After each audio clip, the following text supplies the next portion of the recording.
మీ నామాన్ని మహిమపరుచుకొని ఉన్నాం. ఇదిగోతండి పరిశుద్ధ గ్రంథంలో నుంచి ఈ యొక్క వాక్యమును ధ్యానించబోతూ ఉంటుండగా నిలబెట్టుకుని నేను నివృత్తి మాత్రమే తండ్రి నిపుణులను మాత్రమే నా యొక్క జీవితాలని ఏ వాక్యమైతే అవసరమై ఉంటూ ఉండదు తండ్రి ఆ వాక్యాన్ని బోధించడానికి నాకు మంచి సామర్థ్యాన్ని జ్ఞానాన్ని అనుగ్రహించండి.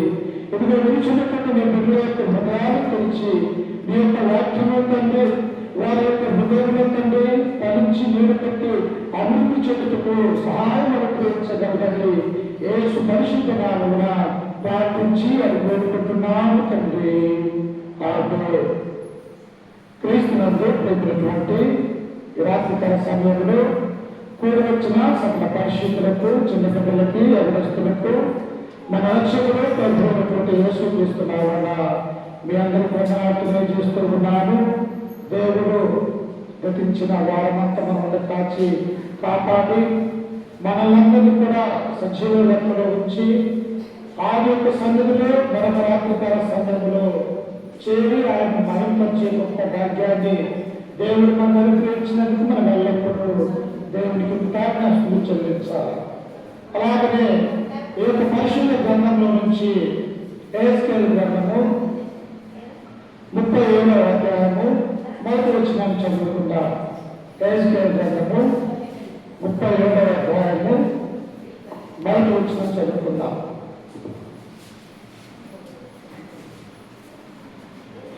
యెహోవా హస్తము నా మీదకి వచ్చెను, నేను ఆత్మవశుడై ఉండగా యెహోవా నన్ను తోడుకొని పోయి ఎముకలతో నిండి ఉన్న ఒక లోయలో నన్ను దింపెను. ఆయన వాటి మధ్య నన్ను ఇటు అటు నడిపించుచుండగా. ఇక్కడ గమనించినట్లయితే ప్రేమైనటువంటి దేవుని బిడ్డలారా, ఎహెజ్కేలు ప్రవక్త మనము గతించిన ఆదివారము మనము కొన్ని విషయాలు ఎహెజ్కేలు ప్రవక్త గురించి మనం తెలుసుకుని ఉన్నాం. ఆయన ఎక్కడ ఉన్నటువంటి వాడంట? బబులోను యొక్క చెరలో ఉన్నటువంటి వాడుగా, బబులోను చెరలో ఏమీ లేనటువంటి వాడుగా ఉన్నటువంటి యూదుల మధ్య ఆయన దేవుని యొక్క ప్రవక్తగా ఉండి దేవుని యొక్క వాక్యాన్ని వారికి తెలియజేసినటువంటి వాడిగా ఈ యొక్క ఎహెజ్కేలు ప్రవక్తను మనం చూస్తూ ఉన్నాం. అయితే 30వ అధ్యాయానికి వచ్చేసరికి ఇక్కడ దేవుడు ఏమంటున్నాడంట? యెహోవా హస్తము నా మీదకి వచ్చెను, నేను ఆత్మవశుడై ఉండగా యెహోవా నన్ను తోడుకొని పోయి ఎముకలతో నిండి ఉన్న ఒక లోయలో నన్ను దింపెను. ఎక్కడ దించాలంట ప్రవక్తని? ఎక్కడో కొన్ని వందల సంవత్సరాలు ఇశ్రాయేలు ప్రజలు చనిపోయినటువంటి ఒక వ్యక్తి చనిపోయిన తర్వాత ఎలా ఉంటుందమ్మా? ఈ యొక్క శరీరం అనేది ఉండదు, ఇందులో ఉన్నటువంటి రక్తం అనేది ఉండదు. ఆ తర్వాత పూర్తిగా కూడా ఈ యొక్క శరీరం ఏమైపోతుందంటే మట్టిలోకి కలిసిపోయి కేవలము ఎముకలు మాత్రమే మానవునికి మిగులుతాయి. అంటే ఏ ఆకారం కూడా ఉండదు. మనం ఇప్పుడు ఉన్నటువంటి ఆకారము మానవుడు చనిపోతాయా ఇంత ఎలా ఉంటుందంటే ఎలా ఉంటుందంటే పూర్తిగా మనకున్నటువంటి యొక్క శరీరం అంతా కూడా మట్టిలోనే కలిసిపోయి కేవలం ఎముకలు మాత్రమే మిగిలి ఉంటాయి. ఇప్పుడు ఎక్కడికి తీసుకొని పోయినట్ట దేవుని యొక్క ఆత్మాన్ని ఈ యొక్క ప్రవక్తగా ఉన్నటువంటి ఈయన పరిశుద్ధాత్మ కలిగినటువంటి యొక్క ఎహెజ్కేలు గారిని దేవుడు తోడుకొని తీసుకొని పోయి ఎక్కడికి తీసుకెళ్ళాడంటే ఒక లోయలోనికి తీసుకొని పోయాడు. లోయ ఎలా ఉంటుంది? చీకటిగా ఉంటూ ఉన్నది, భయంకరంగా ఉంటూ ఉన్నది. అలాగనే అక్కడ ఎవరు కూడా నివసించే స్థలముగా లేకపోయినట్టుగా చూస్తూ ఉన్నాం. కానీ ఒక లోయలో ఏమనేట ఎండిపోయినటువంటి ఎముకలు ఉన్నాయి. భయపడతారమ్మా? భయమే. ఎందుకంటే మనము చీకటిని చూస్తూనే భయం, లేకపోతే ఎవరన్నా తెలియనటువంటి వ్యక్తితో మాట్లాడాలన్న భయం, లేకపోతే ఎవరన్నా చనిపోయినటువంటి వ్యక్తి మన యొక్క త్రాగలలో లేకపోతే మనకు ఎదురొచ్చినప్పటికీ కూడా మనం భయపడే స్వభావం కలిగినటువంటి వారిగా మనం ఉంటూ ఉన్నాం. కానీ ఈ యొక్క ఎహెజ్కేలుని ఎక్కడికి తీసుకెళ్ళాడంటే అట్టి లోయలకి దేవుడు తీసుకొని పోయాడు. అయితే అక్కడ ఏమున్నాయంటూ ఉన్నాడు? ఎండిపోయి ఉన్న ఒక లోయలో ఎముకలతో నిండి ఉన్న ఒక లోయలో నన్ను దింపెను. ఆయన వాటి మధ్య నన్ను అటు ఇటు నడిపించుచుండగా ఎముకలు అనేకములు ఆ లోయలో కనపడను. అవి కేవలము ఎండిపోయినవి. ఎండిపోయినటువంటి ఎముకలు ఎలా ఉంటాయి?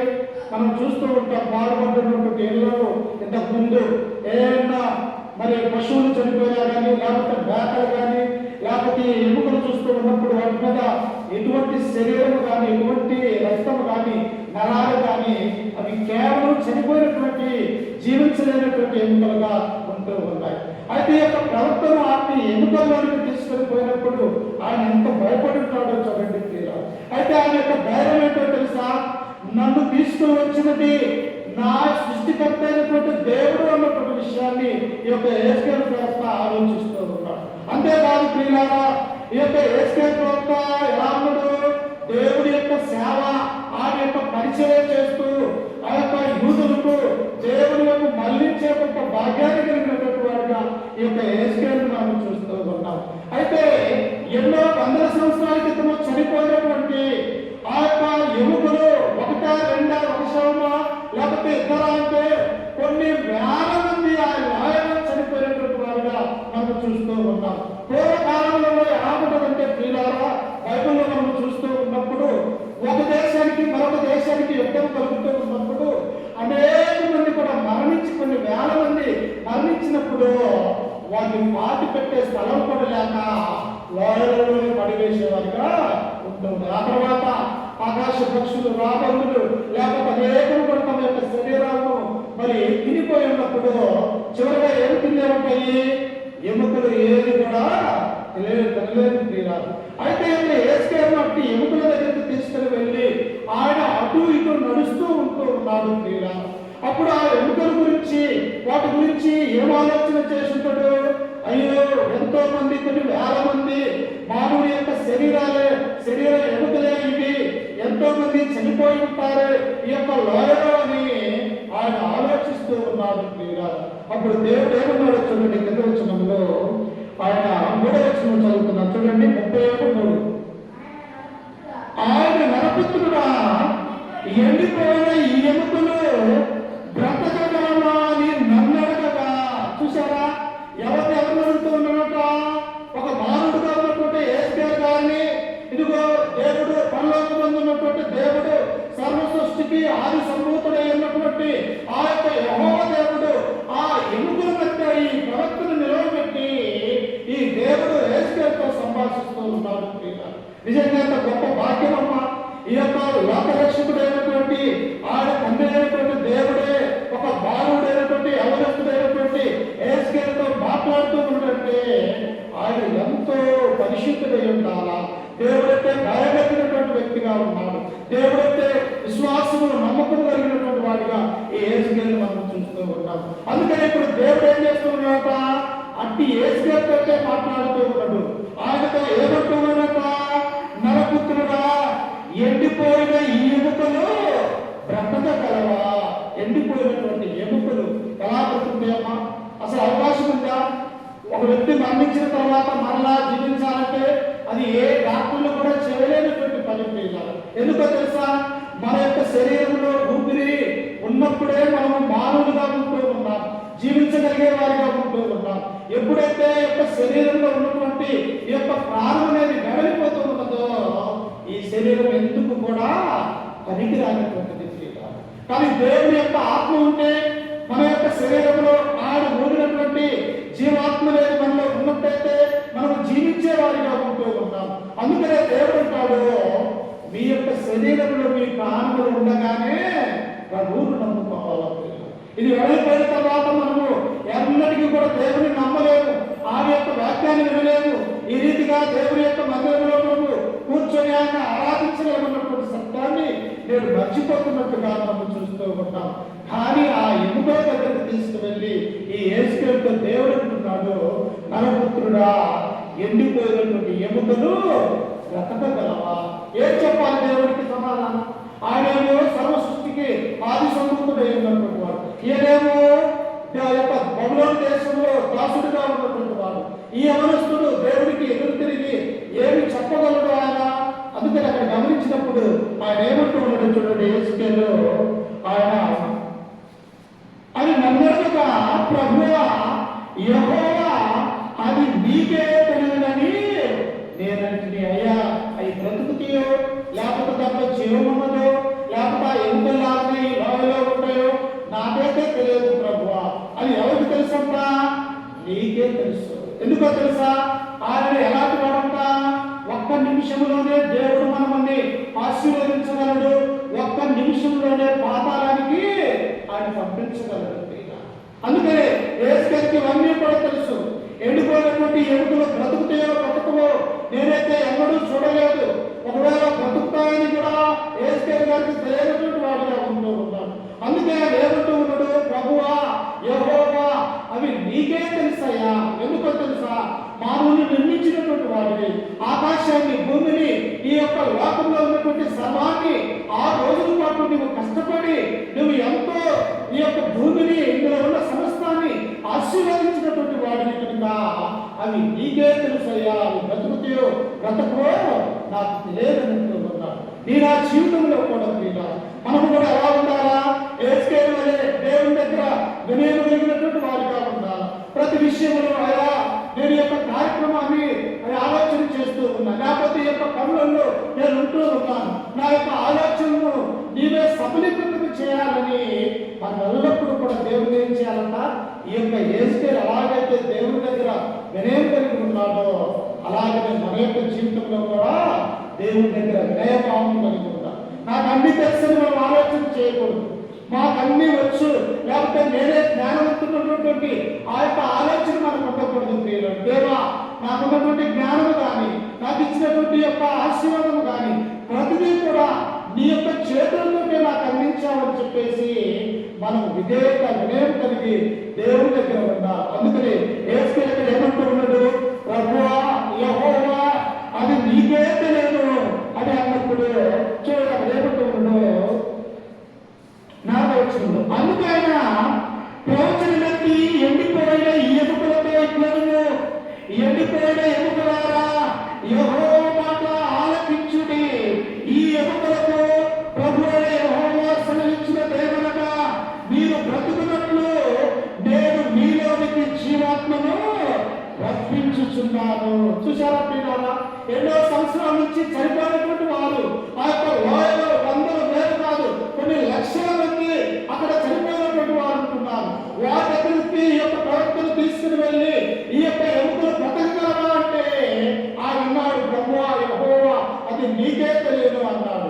అప్పుడు దేవుడు ఏమంటున్నాడు, యేసుకేలు నీవు ప్రవచనమెత్తి ఈ ఎండిపోయినటువంటి ఎముకల మధ్యలో నీ ఉన్నావు కనుక నీ ప్రవచనము నా యొక్క మాటలు నీ నోట్లో నుండి ప్రవచనమని దేవుడు యేసుకేలుతో సెలవిస్తూ ఉన్నాడు. అప్పుడు ఏమి సెలవిచ్చాడంటే కింద వచ్చినప్పుడు అలా రాజవచనములు చూడండి, ఆయన అందుకైన ప్రవచనమెత్తి ఎండిపోయిన ఎముకలతో ఇట్లను, ఎండిపోయిన ఎముకలారా యెహోవా మాట ఆలకించుడి. ఎండిపోయినటువంటి ఎముకలు దేవుని యొక్క మాట వింటాయమ్మా. మానవుడే ఈనాడు దేవుని యొక్క వాక్యాన్ని తెలియజేస్తూ ఉంటే అయ్యలారా అమ్మలారా మీ యొక్క మనసు మార్చుకొని దేవుని వైపు మరలండి. ఇదిగో రాబోయేటువంటి దేవుని యొక్క ఉగ్రత మహా అగ్నితో ఉంటూ ఉన్నది. ఆయన 2వ రాకడ సమయంలో మనము తట్టుకోలేము అని ఈనాడు ప్రపంచమంతా కూడా దేవుని యొక్క స్వార్థకులు క్రీస్తు గురించినటువంటి ఆ సత్యాన్ని బోధిస్తుంటే అనేక మంది ఆ యొక్క దేవుని యొక్క మాటలు వినకుండా వెళ్ళిపోతూ ఉంటారు. కానీ చనిపోయినటువంటి ఈ యొక్క ఎముకలు వీటిలో ఏ యొక్క శరీరం లేదు, అవయవాలు ఏమీ లేవు, కేవలం మానవుని యొక్క శరీరంలో ఉన్నటువంటి ఎముకలు మాత్రమే ఆ యొక్క లోయలో ఉంటూ ఉన్నాయి. అక్కడికి వెళ్ళి ప్రవక్తతో దేవుడు అంటూ ఉన్నాడు, ఎండిపోయినటువంటి ఎముకలారా మీలోనికి నేను జీవాత్మను పంపించగలను. నేను ఆ జీవితంలో కూడా మన యొక్క జీవితంలో కూడా మన యొక్క జీవితాలు ఎలా ఉంటాయి? కొన్ని సమయాలలో ఎండిపోయినటువంటి ఎముకల యొక్క స్వభావం కలిగినటువంటి వారిగా ఉంటారు. ఒకనొక సమయంలో దేవా ఏంటి నాకు ఈ కష్టాలు, నాకేనా యొక్క బాధలు నా యొక్క శరీరంలో లేకపోతే నా యొక్క కుటుంబంలో లేకపోతే నా యొక్క కుమారులు కుమార్తెల విషయంలో ఏంటి వ్యాధకరమైనటువంటి పరిస్థితి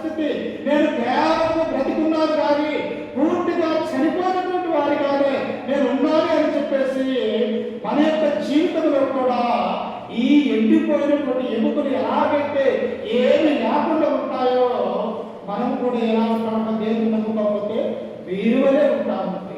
మన యొక్క జీవితం కూడా కొన్నిసార్లు మనం ఎంత ప్రయత్నించినప్పటికీ కూడా దాంట్లో జయమనేది మనకు కలగదు ప్రియులారా.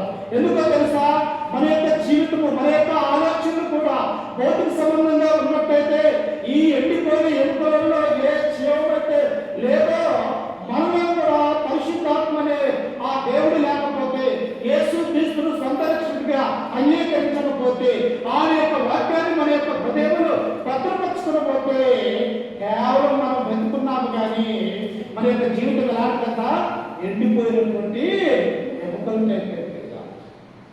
అందుకనే దేవుడికి అంటూ ఉన్నాడు 5వ వచనంలో ఏమంటూ ఉన్నాడు ఆయన, ఈ ఎముకలకు ప్రభువైన యెహోవా సెలవిచ్చిన దేవనగా మీరు బ్రతుకున్నట్లు నేను మీలోనికి జీవాత్మను రప్పించుచున్నాను. దేవుడు కలుసుకుంటే అయితరమ్మా. ఎందుకో తెలుసా, చనిపోయినటువంటి వారి సైతము ప్రభువైనటువంటి యేసుక్రీస్తు వారి యొక్క లోకంలో ఉన్నప్పుడు తన మాట ద్వారా లేచినటువంటి వాడిగా మనం చూస్తూ ఉంటాం. ఉదాహరణకి మార్త మన యొక్క సహోదరుడైనటువంటి లాజరు చనిపోయి ఎన్ని దినాలు ఆ యొక్క సమాధిలో ఉన్నాడు? 4 రోజులు ఉన్నాడు. సమాధి కట్టేశారు. ఆ యొక్క భూమిని లోతుగా తవ్వి చనిపోయినటువంటి యొక్క లాజరుని ఎవరేస్తుంది ఆ యొక్క భూమిలో పెట్టి తన యొక్క అక్క చెల్లెలైనటువంటి మార్త మరియా ఎంతో రోగంతో ఏడుస్తూ ఉన్నారు. ఒకగానొక తమ్ముడైనటువంటి నా తమ్ముడు ఈ లోకాన్ని వదిలివేసి మమ్మల్ని వదిలివేసి అయా చనిపోయాడని ఆ యొక్క కుటుంబం అంతా కూడా అక్కడ ఉన్నటువంటి ఆ గ్రామం అంతా కూడా రోధిస్తూ ఉన్నప్పుడు కొంతమందికి ఆలోచన వచ్చింది, అమ్మా మన వద్దలోకి వచ్చిన దేవుని కుమారుడైనటువంటి యేసుక్రీస్తు వారు ఉన్నారు కదా, ఆయనలో మన పక్కనలోనే ఉంటూ ఉన్నాడు.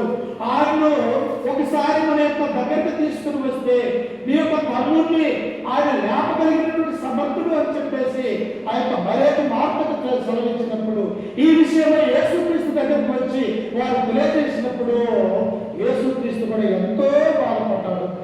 ఎందుకో తెలుసా, తను నమ్ముకున్నటువంటి బిడ్డలకు శ్రమ వస్తే, తను నమ్ముకున్నటువంటి వారికి ఏదైనా బాధ వస్తే ఆ బాధ ఎవరికి తెలుస్తూ ఉన్నదంట?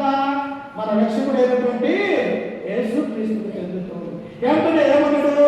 చనిపోయినటువంటి ఆ లాజరు సమాధి దగ్గరికి వచ్చి, లాజరా నువ్వు లేచినన్నాడు.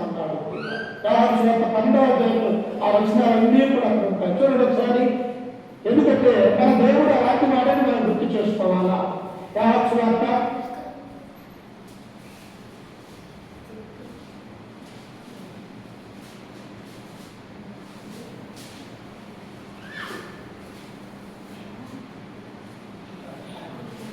12వ అధ్యాయము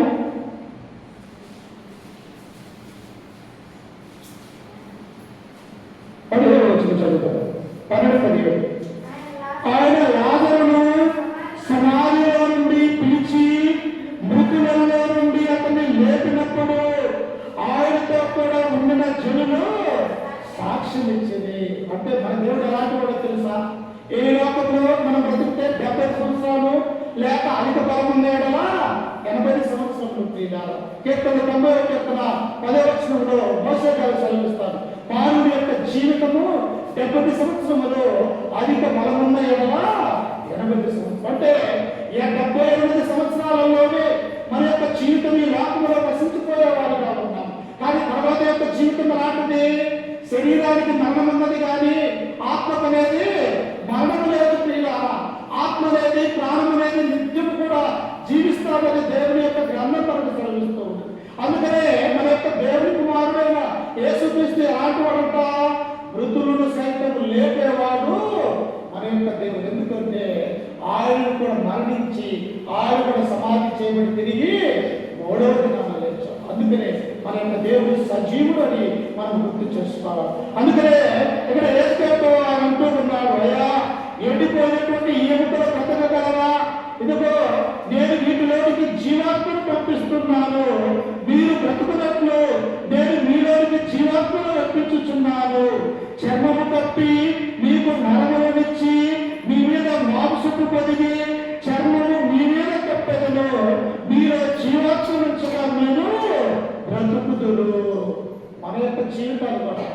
ఒక్కొక్కసారి ఏమైపోతాయి తెలుసా, పూర్తిగా లేవలేనటువంటి చచ్చిపోయే పడిపోయేవారిగా ఉంటున్నాం. కానీ బలహీనంగా ఉన్నటువంటి మనల్ని లేవనెత్తు వాడెవరు? యేసుక్రీస్తు వారు. ఎందుకో తెలుసా, పుట్టుడు మొదలుకొని పుట్టువాడైనటువంటి మనుష్యుడు పేతురు యోహాను ఆ యొక్క దేవాలయానికి, సుందరమైనటువంటి దేవాలయానికి వెళ్తూ ఉన్నప్పుడు, అతను ప్రతిరోజు భిక్ష పడుతూ ఉన్నప్పుడు వాళ్ళు ఏం చేశారో తెలుసా, ఈ యొక్క యోహాను గారు పేతురు మా తట్టు పేరు చూడమన్నారు. వారు ఎవరేమనుకున్నాడు, ఏమైనా బంగారమైంది వెండేళ్ళు లేకపోతే ఏదన్నా ధనమైందో నాకు ఇస్తారేమో అన్నటువంటి ఆశ కలిగి వారి వైపు చూశారు. అప్పుడు వారు ఏమన్నారు, వెండి బంగారము మా యొక్క లేవు, కానీ మాకు కలిగినదే నీకు ఇచ్చుచున్నాము, ఏమి కలిగి ఉన్నారో పోస్తున్నట్టే నజరేయుడైనటువంటి యేసు క్రీస్తు నామమున నువ్వు నడవమని చెప్పాడు. మన దేవుడు ఎలాంటి వాడు తెలుసా, ఆ నమ్ముకున్నటువంటి బిడ్డల్ని ఆరంభంలో నడవలేనటువంటి వారిని నడిపించేవాడిగా ఉన్నాము. ఇదిగో ఆయన పక్షవాయువులటువంటి వారిని సరిగా చేసినటువంటి వారిగా మనం చూస్తాము. 12 సంవత్సరాల నుంచి రక్తస్రావమైనటువంటి స్త్రీ ఎన్నో తిప్పలు పడింది, ఎంతో మంది వైద్యుల్లో పెట్టబడింది. తనకున్నటువంటి ఆస్తిని, ఐశ్వర్యాన్ని అన్నీ కూడా ఆ యొక్క డాక్టర్ దగ్గర ఖర్చు చేసుకున్నది. చివరికి ఎవరి దగ్గరకు వచ్చింది అంటే క్రీస్తు రక్షిస్తాడన్న, క్రీస్తు దగ్గరకు వస్తే మన యొక్క బాధను తీసివేస్తాడు. ఒకవేళ నాకున్నటువంటి యొక్క బాధ 12 సంవత్సరాల నుంచి వేదనతో కుమిలిపోతూ నలిగిపోతూ కన్నీటితో నేను యొక్క రోగం బారిన పడ్డాను, ఇదిగో యేసుక్రీస్తు దగ్గరికి వెళ్ళే మాటైతే నన్ను దేవుడు బాగు చేయగలడన్నటువంటి ఆ విశ్వాసం కలిగి క్రీస్తు దగ్గరికి వచ్చినది. ఆయన చెంగు మాత్రం ముందుగా ఆమె స్వస్థత పడుతుంది. అంటే మానవుని రక్షించడంలో దేవుని యొక్క ఉద్దేశము, దేవుని యొక్క సంకల్పము, ఆయన అందుకని యొక్క ఎముకలతో దేవుడితో ఉన్నాడు. ఇదిగో మీ ఎముకలు ఎస్కేలు ఎండిపోయినటువంటి ఈ ఎముకలు బ్రతకగలవా అని ఆయన అడిగినప్పుడు, అయ్యా అవి బ్రతుకుతాయో లేవో అవి నీకే తెలియలేయా అన్నాడు. ఎందుకంటే దేవుడు ఏమన్నాడు, చూడండి అక్కడ వచ్చినంలో ఇంకా ఏమన్నాడు, 17వ వచనంలో 37వ వచనంలో, ఆయన నాకు ఇచ్చిన ఆజ్ఞ ప్రకారము నేను పరచుప్పుచుండగా గడగడమను తోని ఒకటి పుట్టాను. అప్పుడు ఎముకలు ఒకదానితో ఒకటి కలిసి నేను చూశాను. అట్లా ఎండిపోయినటువంటి ఎముకలు వారు ఎవరు ఏ శరీరమో, ఎవరికి ఏ స్థితిలో తెలియనటువంటి వారిగా అరణ్యములో, లోయలో ఎండిపోయినటువంటి కొన్ని వేల మంది అక్కడ చనిపోయినటువంటి ఎముకలు ఉంటే ఇప్పుడు వాటిని దేవుడు ఏం చేస్తూ ఉన్నాడంట, దేవుడు బలాన్నిస్తూ ఉన్నాడు, వాటిని జీవించేవారిగా మానవులు తయారు చేస్తూ ఉన్నాడు.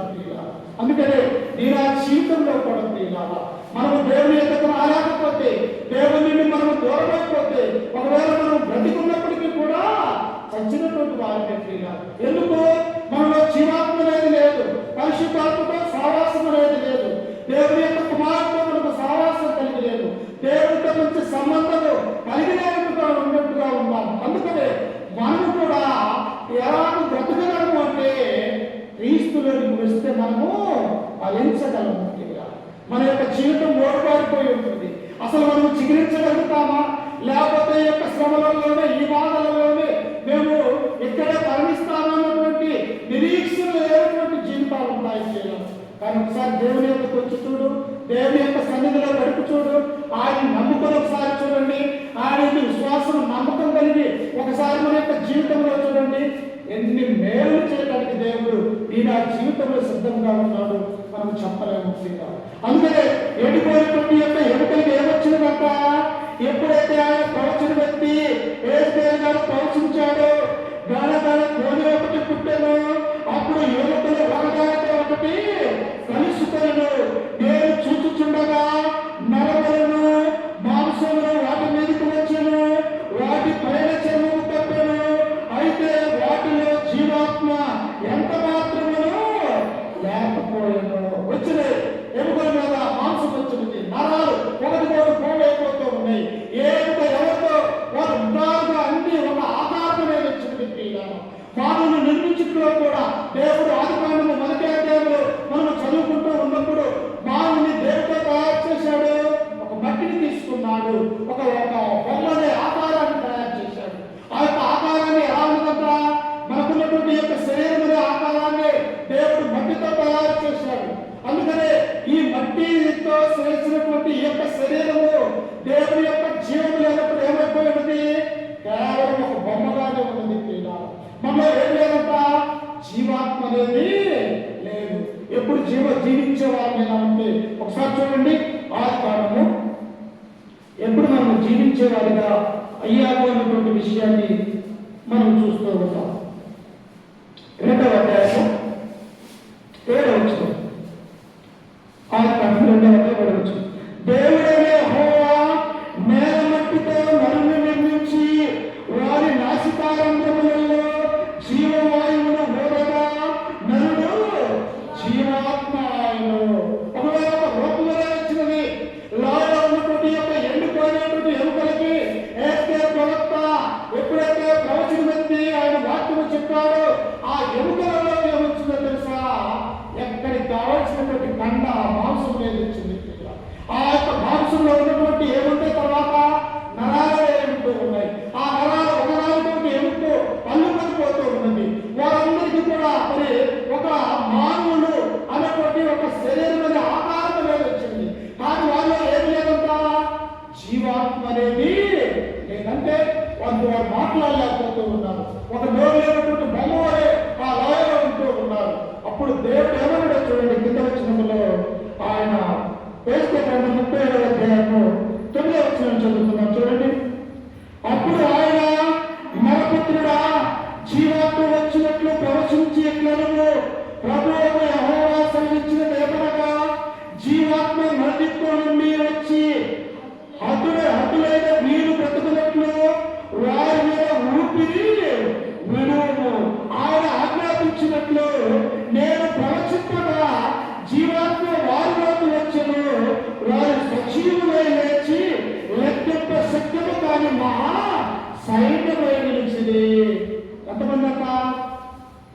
ఒక్కరు చనిపోతే కుటుంబంలో కొన్ని సంవత్సరాలు బాధపడతాం ప్రియులు. కానీ ఇక్కడ వాయులో ఉన్నటువంటి వారంతా లెక్కించలేనటువంటి సైన్య సమూహం అక్కడ ఉంటూ ఉన్నది ప్రియులు. వారందరినీ కూడా దేవుడు ఏం చేస్తూ ఉన్నారంట? మరలా మానవులుగా ఉండటానికి, తన యొక్క కుమారులుగా కుమార్తెలుగా దేవుడి యొక్క సన్నిధానంలో ఉండటానికి వారిని తీసుకువెళ్ళి యెరూషలేము యొక్క మందిరంలో నివసించడానికి వారు ఏం చేశారో తెలుసా? చనిపోయినటువంటి వారిని, ఆ ఎముకల్ని, ఆయన మాంసాన్ని, నరాలని, జీవాన్ని ఇచ్చి ఆయన బ్రతికించినటువంటి వారిగా ఉన్నారు. అందుకనే తెస్సలోనికీయులకు రాసినటువంటి పత్రిక 4వ అధ్యాయం 13వ వచనంలో ఏమంటాడు? సహోదరులారా, నిరీక్షణ లేని యుద్ధంలో వలె మీరు దుఃఖపడుతున్న నిమిత్తము ఎలా ఉన్నదంట చూడండి ఒకసారి. తెస్సలోనికీయులకు రాసినటువంటి మొదటి పత్రిక 4వ అధ్యాయము 10వ వచనాన్ని మనం చదువుతుంటే దేవుడు అపోస్తులైనటువంటి పౌలు అక్కడ వారికి తెలియజేస్తూ ఉన్నాడు. చదవండి ఒకసారి. సహోదరులారా, నిరీక్షణ లేని ఇతరులో లేని దుఃఖపడుతున్న నిమిత్తము నిద్రించుచున్న వారిని గురించి మీకు తెలియకుండా నాకు ఇష్టం లేదు. యేసు మృతి పొంది తిరిగి లేచనని మనము నమ్మినేలా. మన నమ్ముతున్నటువంటి ఎలా తెలుసా? 33 సంవత్సరాలు ఈ లోకంలో ఉన్నారు. నీనాకు ఎలాగైతే ఒక శరీరాన్ని మనకు దేవుడు అనుగ్రహించినాడో ఆయన కుమారుడైనటువంటి యేసుక్రీస్తు వారు కూడా శరీరధారిగా ఈ లోకానికి వచ్చి ఆయన 33వ సంవత్సరంలో అనేకమైనటువంటి శ్రమలు అనుభవించి నీనా పాపములు తీసివేయడానికి దేవుడు ఏం చేశాడు తెలుసా? ఆ కలువరిలో తన యొక్క రక్తాన్ని కాచి ఆయన మరణించి సమాధి చేయబడి తిరిగి 3వ దినాన లేచాడు. ఇది నమ్మితే ఎండిపోయినటువంటి ఎముకలు బ్రతకగలవా వేసుకోవాలంటే ఆయన దేవుని యందు విశ్వాసం కలిగి ఉన్నాడు కనుక ప్రభువా యెహోవా నీకే తెలియదు కాక అన్నాడు. తర్వాత యేసుకేలు ప్రవేశింపగా ఆ ఎముకలు ఏమైపోయినాక ఎముకల్లోకి బలం వచ్చినది, మాంసం వచ్చినది, నరాలు వచ్చేసింది. ఆ తర్వాత అవి చలించలేకపోతే దేవుడు ఏం చేశాడంట?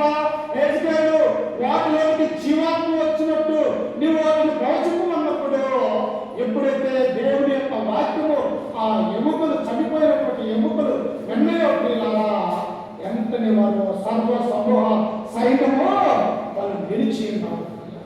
నేను ఆ జీవితంలో ఒకవేళ ఇలా కూడా మరణించవచ్చు. మనకంటే పూర్వీకులు, మన పెద్దలు, మన తల్లిదండ్రులు, మన పెద్దవారి లోకంలో మరణించినప్పటికీ కూడా ఒకనొక సమయంలో మనమందరం తన రెండవ రాకడ సమయంలో దేవదూతలతో పాటు దేవుడు మధ్యాకాశానికి వస్తూ ఉన్నప్పుడు మనల్ని దేవుడు ఏం చేస్తాడు? మనల్ని కూడా వారితో కలుసుకొని నీతిమంతులైతేనేమో ఆ పరలోక రాజ్యానికి తీసుకువెళ్తాడు. ఈ లోకంలో పాపం చేసి నరహత్య చేసి అనేకమైనటువంటి వ్యభిచారము అబద్ధాలు మోసంతో మనం ఈ లోకంలో బ్రతికినట్లయితే ఎక్కడ తీసుకెళ్తారంట? పూర్తిగా నరకంలో వేస్తారు. ఆ నరకం ఎలా ఉంటుందో తెలుసా? అక్కడ అగ్ని ఆడదు. ఒకవేళ బాధ శ్రమ వస్తే ఈ లోకంలో మనం ఏదైనా చేసుకుని మరణించవచ్చు. కానీ అక్కడ చనిపోయిన తర్వాత ఆత్మకి ఏమన్నట్ట? చావనేది లేదు. పాపం చేసినటువంటి వారు ఆ అగ్నికి ఆపుతారు అన్నటువంటి సత్యాన్ని ఇక్కడ మనం చూస్తూ ఉన్నాం. అందుకనే దేవుడు ఇక్కడ ఏమంటున్నాడు? సర్వ సమూహ సైన్యముతో వారు కొన్ని లెక్క లేనటువంటి ఇశ్రాయేలు ప్రజలుగా వారు ఉంటూ ఉన్నారు. వారందరూ ఎలా ఉన్నారట? వారు సజీవులై లేచి లెక్కింప సత్యము కాని మహా సైన్యమై నిలిచిరి. అప్పుడైనా నాతో ఎట్లను నరపుత్రుడా, ఈ ఎముకలు ఇశ్రాయేలీయులందరినీ సూచించుచున్నవే. ఇది సాదృశ్యం. దేవుడు సాదృశ్యం చేశాడు. ఇదిగో ఇశ్రాయేలు ప్రజలు కూడా ఎలా ఉన్నారో తెలుసా? వారు జీవించుచున్నారన్న పేరు మాత్రం ఉన్నది కానీ వారందరూ కూడా ఎప్పుడో చనిపోయారు. ఎలా చనిపోయారు? నా నుండి దూరమైపోయారు, నా మందిరానికి రాలేకపోయారు. ప్రతి విశ్రాంతి దినాన్న దేవుని ఆరాధించవలసినటువంటి వీరేమైపోయారు? ఈ చచ్చిపోయినటువంటి ఎండిన ఎముకలు ఎలాగైతే జీవం లేకున్నాయో నా ప్రజలైనటువంటి ఇశ్రాయేలు ప్రజలు కూడా ఇలాగనే ఎండిపోయి ఉన్నారు. అందుకే ఈ ఎండిపోయిన ఎముకలు ఎవరికి సాదృశ్యంగా ఉన్నాయంట? ఇశ్రాయేలు ప్రజలకు సాదృశ్యంగా ఉన్నాయి. ఒకవేళ ఈ నా జీవితంలో కూడా దేవుని మాట వినక, దేవుని యొక్క వాక్యము వినక ఈ లోకంలో మనం నశించిపోతే మనము బ్రతికి ఉన్నప్పటికీ కూడా అలాంటి వారంట చనిపోయినటువంటి వారు. ఒకసారి చూడండి, ప్రకటన గ్రంథము ముగించుకుందా? ప్రకటన గ్రంథము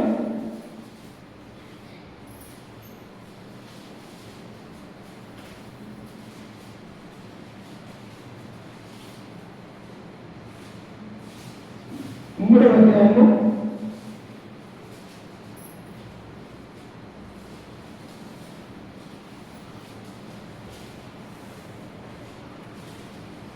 3వ అధ్యాయము 11వ సార్దీసులోని సంగతి దూతకి రాగు రాయము 7 నక్షత్రములను దేవుని 7 ఆత్మలు గలవాడు చెప్పు సంగతి లేవనగా నీ క్రియలను నేను ఎరుగుతున్నాను. ఇశ్రాయేలు గురించి దేవుడు అంటూ ఉన్నారు. ఓ ఇశ్రాయేలా, మీరు బ్రతుకున్నారన్నటువంటి ఆ పేరు మాత్రం ఉన్నది కానీ ఈ లోయలో చనిపోయినటువంటి ఎండిన ఎముకల జీవం లేక, జీవాత్మ లేక, శరీరం లేక, మాంసము లేక, నరాలు లేక ఎలాగైతే ఎండిపోయి ఉన్నాయో మీ బ్రతుకులు కూడా నన్ను వదిలిపోయిన తర్వాత అలాగే ఎండిపోయి ఉంటున్నారు. అందుకని దేవుడు అంటూ ఉన్నాడు, 7 నక్షత్రములను దేవుని 7 ఆత్మలు గలవాడు చెప్పు సంగతి లేవనగా నీ క్రియలను నేనెరుగుదును. ఏమనగా జీవించుచున్నావన్న పేరు మాత్రం ఉన్నది కానీ నీవు మనము కూడా దేవుని ఆజ్ఞ ప్రకారం నడుచుకోకపోతే, దేవుని చిత్త ప్రకారం, దేవుని సంకల్ప ప్రకారం ఈ పరిశుద్ధ గ్రంథంలో ఆయన నా గురించి ఏం చెప్పాడు, నేను ఎలా బ్రతకాలని ఆయన దేవుడు కోరుకుంటూ ఉన్నాడు, నేను ఎలా బ్రతుకుతూ ఉన్నాను, ఆయన చెప్పిన విధంగా జీవిస్తూ ఉన్నానా లేక లోకంలో జీవిస్తూ ఉన్నానని మనమే ప్రశ్న వేసుకోవాలనుకుంటా. ఇక్కడ అంటూ ఉన్నాడు, యేసుక్రీస్తు వారు ఎలా వస్తున్నట్ట? 7 నక్షత్రములను చేత పట్టుకొని దేవుని 7 ఆత్మల గలవాడే వస్తాడు. అంతేకాదు 2 ఖడ్గముతో వారి వేడుకలు ఆయన రాబోతూ ఉన్నాడు. అంతేకాదు ఇంకా ఎలా ఉన్నాడు? నీవు జీవించుచున్నావన్న పేరు మాత్రం ఉన్నది కానీ నీవు మృతుడవే. ఎందుకు మృతుడవే? నీ క్రియలు నా దేవుని యొక్క సంపూర్ణమైనవిగా నాకు కనపడలేదు. ప్రియ, మన క్రియలు ఎలా ఉన్నాయి? దేవుళ్ళకి వచ్చిన మనము తిరిగి పాపంలోకి నెట్టవేయబడుతూ ఉన్నామా? ఈ ఎండిపోయినటువంటి ఎముకలు దేవుని మాట విన్నవి, దేవుని విధేయత కలిగి ఉన్నవి, దేవుడు తిరిగి వారిని రక్షించినటువంటి వాడిగా ఉంటూ ఉన్నాం. మనము మన యొక్క నిరీక్షణ, మన యొక్క ఆలోచన, మన యొక్క పరిస్థితి ఎలా ఉన్నది ఈ లోకంలో ఉన్నది మనకు మనమే జ్ఞాపకం చేసుకోవాలి. అందుకని ఆ ఎండిపోయే ఎముకలు తిరిగి దేవుడు బ్రతికించాడు ప్రియులారా. నీగా జీవితాన్ని కూడా మోడుపాడినటువంటి ఈ జీవితాన్ని దేవుడు ఏం చేస్తారంట, చిదిరింపజేసి ఆ చెట్టు ఫలాలను అందించేవాడిగా మనల్ని తయారు చేయాలంటే మనము వేసుకెళ్ళి దేవుని యొక్క భయభక్తులు కలిగి ఉండాలి, దేవుని యొక్క మాటకు లోపడాలా, ఆయన యొక్క సన్నిధానంలో ఉండాలా, ప్రార్థనాపరులుగా ఉండాలా, దేవుని యొక్క సంకల్ప ప్రకారం మనమందరం కూడా నడుచుకునే వారంటే వారు చనిపోయిన సైతం కూడా తిరిగి లేపబడ్డారు. మనము కూడా ఈ లోకంలో ఒకవేళ మరణించినప్పటికీ కూడా తిరిగి లేపబడతాము. అది ఎప్పుడు అంటే దేవుని యందు విశ్వాసం ఉంచినప్పుడని మనం జ్ఞాపకం చేసుకోవాలి. కాబట్టి రాత్రివారి సమయంలో ఎండిపోయి ఎముకలు బ్రతకగలవా అని ఒక ప్రశ్న వేసుకోవడానికి దేవుడు వేశాడు. అవి బ్రతికినవని దేవుడు నిరూపించాడు. మన యొక్క జీవితాన్ని కూడా బ్రతికించగలడు, ఆశీర్వదించగలడు, దీవించగలడు. అయితే మనం ఎలా ఉండాలా, ఆ చెట్టుకు ఆనుకొని ఉండాలి. నీటి కాలంలో ఎవరైనా నాటబడిన వారే ఉండాలి. అంటే నీటి కాలంలో నాటబడినటువంటి చెట్టు ఎండిపోతుందమ్మా, ఎండిపోతుంది. అలాగనే క్రీస్తునే ఆ యొక్క నీటి మీద మనం ఉన్నట్టయితే, క్రీస్తునే బండ మీద మనం ఇల్లు కట్టుకున్నట్టయితే మన యొక్క కుటుంబాన్ని మనల్ని దేవుడు దీవించి ఆశీర్వదిస్తారని చెప్పేసి ఇవాళ మిమ్మల్ని ఆచరిస్తూ ఈ మాట నన్ను కూడా హెచ్చరిక చేసుకుంటూ ఓపికతో మీ అందరికీ మన రక్షకుడు ప్రభు అయిన యేసుక్రీస్తునామమున వందనాలు తెలియజేస్తూ ఈ వాక్యాన్ని ముగించుకుంటూ ఉండాలి. ప్రార్థన చేసుకుని యొక్క ప్రార్థనా కొడుకును ముగించుకుంటాం. ప్రార్థన.